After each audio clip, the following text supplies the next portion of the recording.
আমরা সিয়াম সাধনা শেষ করেছি, এখন আবার সাধনা শুরু করেছি সিয়াম সাধনা যা পেয়েছি সেটাকে রক্ষা করার জন্য। সিয়াম সাধনা করে আমরা আল্লাহর পক্ষ থেকে যে নিয়ামত লাভ করেছি এই নিয়ামতের শুকরিয়া আদায় করার জন্য এবং এটা ধরে রাখার জন্য আমাদের এগিয়ে যেতে হবে। সিয়াম সাধনায় আল্লাহ আমাদেরকে শিক্ষা দিয়েছে প্রথম পানাহার কামাচার থেকে বিরত থাকা। সেটার দ্বারা আমরা দিনের যতটুকু সময় আল্লাহ সিয়াম সাধনা করতে বলেছে, রোজা পালন করতে বলেছে, কোনো অবস্থাতে এই সময় আমরা রোজা খুলি নেই। রোজা খুলছি? আমাদের দেশে আজান দিলে ইফতারের সময় আজান দিলে তখন রোজা খুলে, কিন্তু পুরা রমজান মাস আমরা সিয়াম সাধনা করেছি, জোহরের আজান হয়েছে, আসরের আজান হয়েছে, আমরা রোজা খুলছি। সুতরাং আমরা চেষ্টা করেছি যে আল্লাহর সন্তুষ্টি অর্জন করার জন্য। আমাদের যাবতীয় কাজে আল্লাহর সন্তুষ্টির দিকে খেয়াল রাখতে হবে। পরিষ্কার? 2 নম্বর হচ্ছে পানাহার কামাচার পাপাচার থেকে বিরত থাকা।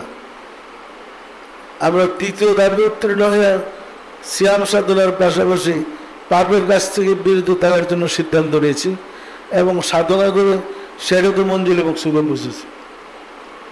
3য় ধাপ হল পানাহার কামাচার পাপাচার থেকে বিরত থাকার পরে আরেক ধাপ উপরে পাপের কল্পনা থেকে বিরত থাকা। আমরা চেষ্টা করেছি সারাদিন শুভে সাদের থেকে সূর্যাস্ত পর্যন্ত পাপের কল্পনা থেকে বিরত থাকার। ওই কাজে আমরা সাকসেস হয়েছি, মানে আমরা দীর্ঘ 1 মাস পাপের কল্পনা থেকে বিরত ছিলাম।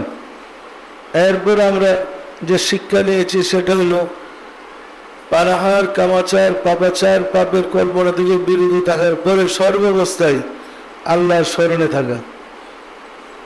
আমরা তার যার কলমে জিকির জারি আছে, অন্যান্য ঋতুতে জিকির যাদের সার্বক্ষণ আল্লাহর জিকিরে নিমগ্ন ছিলাম না ছিলাম না? তাহলে আমরা এই 5টা জিনিস অর্জন করেছি রমজানে। এখন আমাদের ওইটা ধরে রাখতে যাবে, ধরে রাখতে কি সার্বক্ষণ আল্লাহর স্মরণে।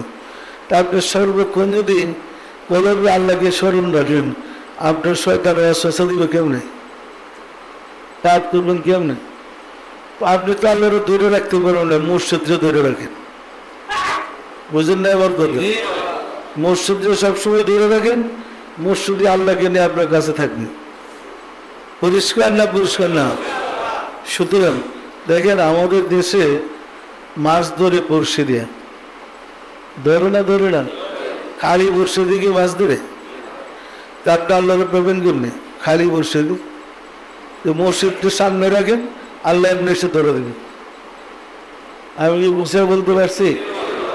দেখেন ছোট্ট একটা মাছ, বড় মাছ ধরার জন্য বর্ষতে গাইতো ছেড়ে রাখে, এই মাছটা দৌড়াদৌড়ি করে বর্ষা ঠেলে বড় মাছ হয়েছে ওইটা খাইতে চাই, টপ করে ধরে পড়ে যাই।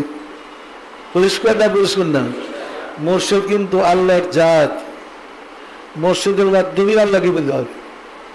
মসজিদের বাইরে গিয়া কেউ আল্লাহকে তালাশ করলে এটা ভুল হবে, কোনো লাভ নেই। আর এটার সত্যতা প্রমাণ করার জন্য রাব্বুল আলামিন পবিত্র কোরআনে আদমকে সেজদা করতে বলেছে, বলছে না? বলে নাই? সকল ফেরেশতারা সেজদা করেছে। এর আগে আরো কিছু ঘটনা আছে। সেই ঘটনা ছিল এরকম, আল্লাহ ফেরেশতাদেরকে সৃষ্টি করার পরে বললেন, আমি আমার খলিফা আমার প্রতিনিধি আদমকে সৃষ্টি করব, তোমরা তাকে সেজদা করবে। সকল ফেরেশতারা অস্বীকার করলো, না আমরা সেজদা করবো না। তখন আল্লাহ ফেরেশতার গোষ্ঠী আগুন দিয়ে জ্বালায় শেষ করে দিচ্ছে।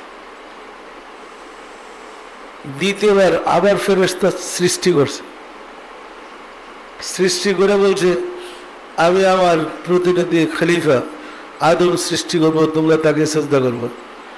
দ্বিতীয়বার যাদের সৃষ্টি করছে তারা বলে আমরা আদমকে সেজদা করবো না, তারা অস্বীকার করবো। রাব্বুল আলামিন আগুন দেয়া দ্বিতীয় দফাটা চালাই দিচ্ছে, মানে ফেরেশতার নাই, সব শেষ। তৃতীয়বার আবার ফেরেশতা সৃষ্টি করছে, সৃষ্টি করে বলছে তোমরা আদমকে সেজদা করবো, আমি আদমকে করবো। তৃতীয়ভাবে অস্বীকার করছে ফেরেশতারা। তখন রব্বুল আলামিন তৃতীয়ভাবে ফেরেশতাদেরকে আগুন দিয়ে জ্বালায় ধ্বংস করে দিয়েছে। চতুর্থবার আল্লাহ আবার ফেরেশতার সৃষ্টি করছে।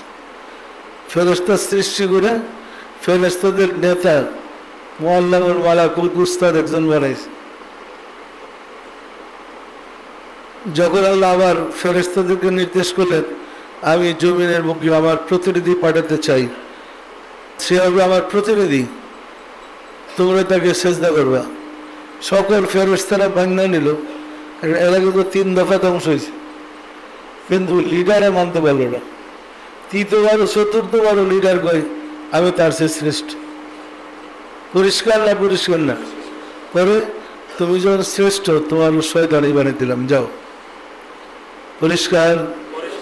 আমরা কি জানতাম যে 3বার ফেরেশতাকে ধ্বংস করার পরে চতুর্থবার স্বীকার করছে? তাহলে আল্লাহর কত প্রিয় আদম, আল্লাহর খলিফাতুল্লাহ মানুষ কত প্রিয়। এই প্রিয় মানুষটাকে সেজদা না করার অপরাধে 3 দফা ফেরেশতাদেরকে জালে পুরে বর্ষ করে দিয়েছে। এবং চতুর্থ দফা মুআল্লামুল মালাকুতকে শয়তান বানিয়ে দিয়েছে। তাহলে মানুষকে আল্লাহ কত ভালোবাসে বলেন তো? এই মানুষটা জাহান্নামে দিবে গেলে কি বুঝতেছেন? আমাদের অজ্ঞতার কারণে, মূর্খতার কারণে আমরা মানুষের চেয়ে ফেরেশতা শ্রেষ্ঠ ভাবতেছি। মানুষ শ্রেষ্ঠ না ফেরেশতা? কিন্তু মানুষের মর্যাদা সম্বন্ধে আমাদের কোনো ধারণাই নাই। মানুষের ভিতরে আল্লাহ থাকে, ফেরেশতার ভিতরে আল্লাহ থাকে না। মানুষ আল্লাহর প্রতিনিধি, ফেরেশতা আল্লাহর খলিফা নয়। পরিষ্কার না? পরিষ্কার না? সুতরাং নিজের মান মর্যাদা নষ্ট করেন না। যেহেতু আল্লাহ আমাদেরকে খলিফাতুল্লাহ বানাইছে, আমরা দুনিয়াতে থেকে আমাদের কলবটা আল্লাহর বাসস্থান বানাইতে চাই। পারবেন? যদি কলবের জিকিরটা বসাতে পারেন, আপনার কলব হবে আল্লাহর বাসস্থান।